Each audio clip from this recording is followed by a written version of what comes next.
ஒவ்வொருவரும் ஒவ்வொரு விதமாக தும்முவதை பார்த்திருப்பீர்கள். ஒரு சிலர் தும்மினாலும் ஒன்றுமே கேட்காது, ஒன்றுமே நடக்காதது போல் இருப்பார்கள். ஆனால் வேறு சிலர் தும்மினால் ஏதோ அணுகுண்டு வெடிப்பது போல் இருக்கும். நான் ஏதோ இது இரண்டிற்கும் இடையில் இருப்பேன் என்று எனக்கு தெரியும். ஆனால் உங்களிடம் ஒரே ஒரு கேள்வியை கேட்கிறேன், சொல்லுங்கள் பார்ப்போம். ஏன் நாம் எல்லோரும் ஒரே விதமாக தும்முவதில்லை? ஏன் தும்மலில் எத்தனையோ வகைகள் உள்ளன? இதற்கு காரணம் என்னவென்று எப்போதாவது யோசித்திருக்கின்றீர்களா? இல்லையா? பரவாயில்லை. இந்த கேள்விக்கு பதில் தெரிய வேண்டுமென்றால் இன்றைய சாய்னி ரோஷோவை நீங்கள் கண்டிப்பாக பார்க்கத்தான் வேண்டும்.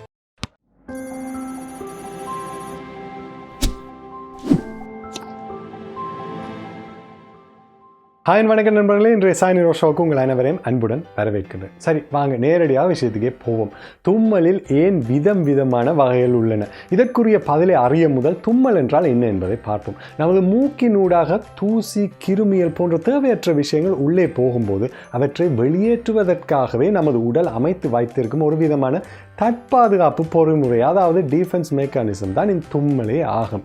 தும்மும் போது நமது முகம், தொண்டை மற்றும் மார்பு பகுதிகளில் தீவிர தசை சுருக்கங்கள் தோன்றும்.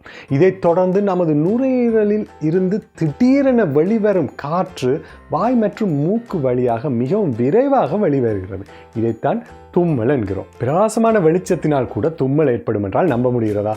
பிரகாசமான வெளிச்சத்தினால் கூட தும்மல் ஏற்படும். அதற்கு ஃபோட்டிக் ஸ்னீசிங் என்று பெயர். இப்படியான தும்மல் 5இல் ஒருவருக்கு இருக்கிறது. ஒவ்வொருவரின் உடல் அமைப்பை பொறுத்தும் அவர்களின் தும்மல் விதம் வேறுபடும்.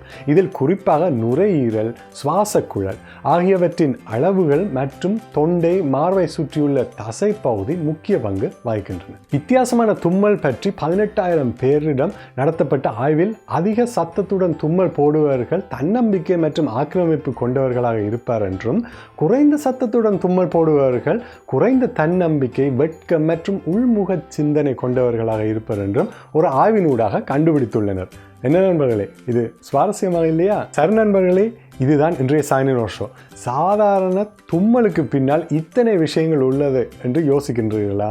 இனி நீங்கள் கூறுங்கள், நீங்கள் எப்படி தும்முவீர்கள்? அதிக சத்தத்துடனா, குறைந்த சத்தத்துடனா? இதற்குரிய பதிலை மட்டுமில்லை, இன்றைய சாய்னி ரோஷோ பற்றி உங்கள் கருத்தையும் கண்டிப்பாக எனக்கு தெரிவித்து விடுங்கள். தொடர்ந்து எனது சாய்னி ரோஷோவை தவறாமல் பார்க்க இந்த வீடியோவின் டிஸ்கிரிப்ஷன் பாக்ஸில் இருக்கும் எனது யூடியூப் சேனலுக்கும் ஃபேஸ்புக் பக்கத்துக்கும் சப்ஸ்கிரைப் அண்ட் லைக் செய்து விடுங்கள். சார் நண்பர்களே, உங்கள் அனைவரையும் இன்னும் ஒரு சாய்னி ரோஷோவில் சந்திக்கும் வரை உங்களிடமிருந்து விடைபெறுவது உங்கள் சாய்னி ரோஷோ.